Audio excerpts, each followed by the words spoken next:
Oi pessoal, tudo bem com vocês? Eu sou a Gabriela do canal Gabi Moraes. Hoje eu vim, deixa eu sentar aqui, hoje eu vim ensinar vocês, quer dizer, não ensinar, hoje eu vim mostrar pra vocês a slime que eu fiz só apenas com 2 receitinhas. E se esse vídeo bater 4.000 likes, eu volto pra ensinar a fazer, eu apresento pra vocês a minha slime. Ó, vou pegar ela aqui, meu Deus, ela tá grudando em tudo essa bichinha. Não sei. Ai, meu Deus do céu, olha que linda. Olha, galera. E ela, ó, eu tenho que pegar ela bem rápido porque ela foge.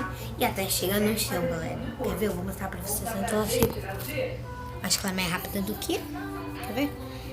Quer ver, galera? Ela chega até o chão. Se vocês conseguem ver, né? Tirá-la daqui. Eu tirei, não sei se vocês viram, né? Mas tudo bem. Agora vamos testar. Eu não pintei ela, né? Não botei cor nela, nada.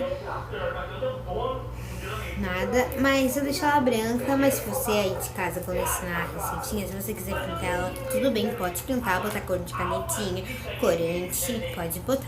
Mas eu não quis botar, não. Então agora, galera, vamos testar o clique. Ó, galera, meus dedos estão grudando nela, tá? Mas ela tá fazendo clique normal. Vou botar aqui. Aqui é melhor, galera, de fazer.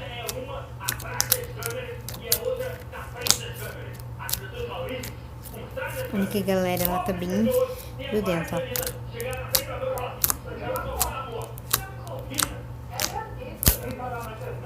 Muito boa, né, galera? Vamos fazer o desafio da bolha. Eu não sei se eu consigo fazer, né? Se eu não conseguir fazer, é porque eu não consigo mesmo, tá? Deixa eu levantar aqui que eu vou fazer a bolha. Vamos ver se eu consigo ainda, né? Peraí.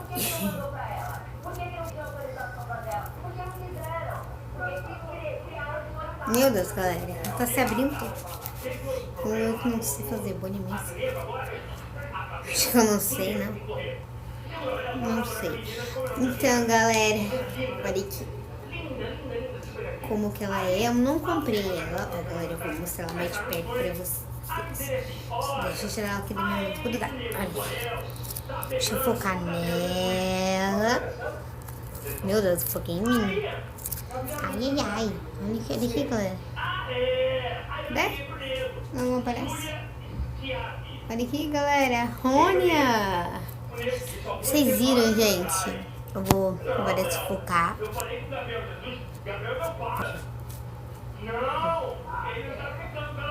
Quer ver? Eu vou mostrar pra vocês. Olha como ela é, galera. Ó, ela faz barulhinho, né? Do nada, tipo. Ó, faz barulhinho. Ela é bem clear. Ela faz bem, muito clique. Eu amei ela, galera. E eu botei glitter, só que eu não sei se tá aparecendo. Não sei se tá aparecendo, não sei se vocês conseguem ver. Acho que vocês não conseguem ver. Então, galera, esse foi o vídeo. Espero que vocês tenham gostado. Deixa eu botar na minha latinha. Vai dar Monster High. Porque a minha mãe não deixa eu pegar o pote pra guardar ela. Mas eu faço elas nos potes mesmo. Tá? Não me importo com esse barulho, porque é da TV. Eu tô olhando. TV lá na sala, não aqui do quarto. Aqui do quarto pega Nickelodeon e Cartoon e mais uns negócios. Vários filmes da Lancine. Mas eu tô olhando da sala, galera, porque eu posso olhar daqui, claro, se ligar, tudo bem. Mas eu tô olhando lá da sala, porque depois já dá um programa que eu quero muito ver hoje. Vou botar aqui. Então, galera, esse foi o vídeo. Espero que vocês tenham gostado. E se gostou, deixe seu galera. E se inscrevam no meu canal, por favor. E batem essa meta de 4.000 likes pra eu voltar com esse vídeo, galera. Porque eu amo fazer slime pra vocês. Então, já deixe seu like no canal e até o próximo vídeo. Tchau, galera!